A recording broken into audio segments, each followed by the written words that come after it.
They looked at my soft voice, my quiet grief, and my oversized sweater, thinking they were stepping over the shattered remains of an easy target. They assumed a heartbroken widow would crumble the moment two grown men demanded the keys to her home. What those greedy fools never realized was that my past was buried deeper than a secret state file.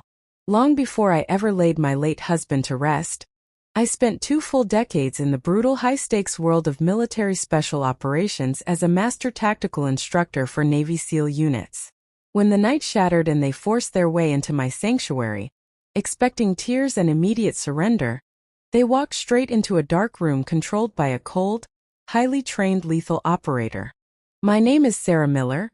I am 44 years old, and 3 months ago my entire existence crumbled when my sweet husband Donald passed away without warning from a silent heart defect. Donald was my sanctuary, my quiet port in every storm, and the single human being who truly understood the real me.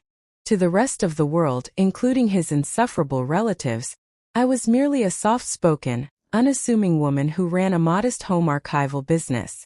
What his family never suspected was that my real background was spent training elite military operators in close-quarters combat. Donald and I chose to keep my military background completely private because we wanted a peaceful civilian life far away from casual hostility. However, genuine peace completely dissolved the exact moment Donald was laid into the dark earth. The funeral flowers had not even begun to fade before my father-in-law, Raymond, began executing systematic moves to strip away everything my husband left behind. Raymond was a loud, aggressive man who spent his entire life bullying people until he got his way. He mistook my quiet sorrow for total vulnerability, viewing me as a helpless victim ready to hand over my life work without a fight. Within 4 short days, his polite condolences vanished and transformed into aggressive demands regarding my home and savings. He fully believed he could march over me, completely unaware that he was setting up the most dangerous mistake of his life.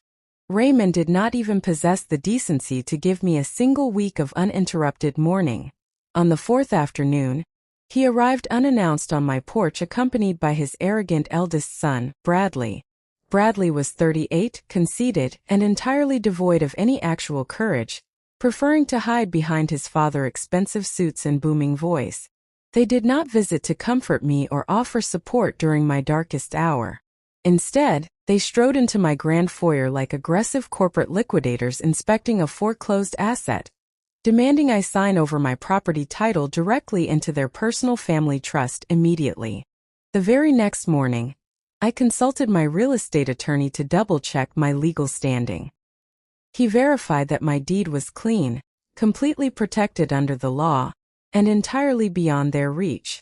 Raymond held zero legal ground, but I knew men of his desperate nature always turned to illegal force when legal channels failed. He assumed I was shivering upstairs in an empty bed, completely unaware that he was walking into a calculated tactical trap. When the clock reached 2 in the morning, the metallic grinding sound of someone picking my rear kitchen deadbolt cut through the heavy silence. While an average person would experience a massive surge of panic and elevated heart rates, my body instantly dropped into a cold operational rhythm. 20 years of intense military service kicked in, instantly lowering my pulse as tactical situational awareness took complete control. I silently slipped out of bed, moving barefoot across the cold hardwood floor toward the dark top of the stairwell. I watched 2 separate flashlight beams sweep recklessly across my living room furniture. Raymond's rough voice rasped in the dark, commanding Bradley to search my private study for property documents while warning him to force my signature before dawn. They moved deeper into the absolute darkness of the room, blindly searching for a bedroom to corner their victim. Moving like a ghost, I slid directly behind Bradley without disturbing a single molecule of air. In one fluid tactical motion, I seized his wrist, disarmed his heavy flashlight, and swept his leg out from beneath his body. Bradley smashed into the carpet with a heavy breath, and I pinned his shoulder joint before he even realized what happened. Raymond spun his light around in absolute shock, finding his arrogant son completely neutralized by the very woman he thought was a helpless target. I instructed Raymond not to move a single inch unless he wanted to join his son on the floor, keeping my voice down to a razor-sharp whisper. The loud bully instantly melted away, replaced by a trembling old man whose hands shook uncontrollably in the dark light. I pulled heavy-duty restraints from my waist, securing Bradley on the floor while fastening Raymond tightly against the thick decorative oak pillar in the center of the room. Neither man was injured, but both were completely immobilized within 20 seconds flat. I flipped on the bright overhead lights, revealing two terrified intruders who finally understood the nightmare they had stumbled into. I pulled up a chair, sat directly in front of Raymond, and placed my phone on the table with the voice recorder running. I demanded to know why he was so desperate that he would commit a felony break-in at 2 in the morning. Breaking down completely, Raymond confessed that he was buried under $300,000 of high-interest debt.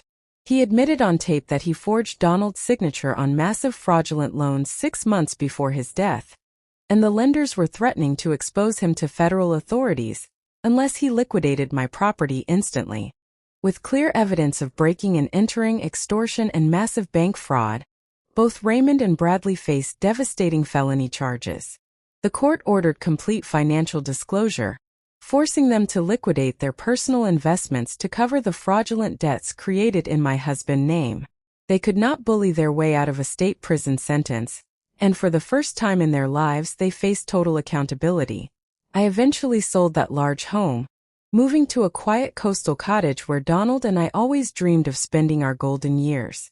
Real strength is never about loud threats, but about remaining calm, composed, and absolutely unyielding when facing cruel injustice. If you enjoyed this intense story of justice and survival, please hit that like button right now and subscribe to the channel for more incredible videos. Do not forget to click on the next video appearing on your end screen right now to keep watching more unbelievable stories. Thank you so much for listening all the way to the end, and I will see you in the next story.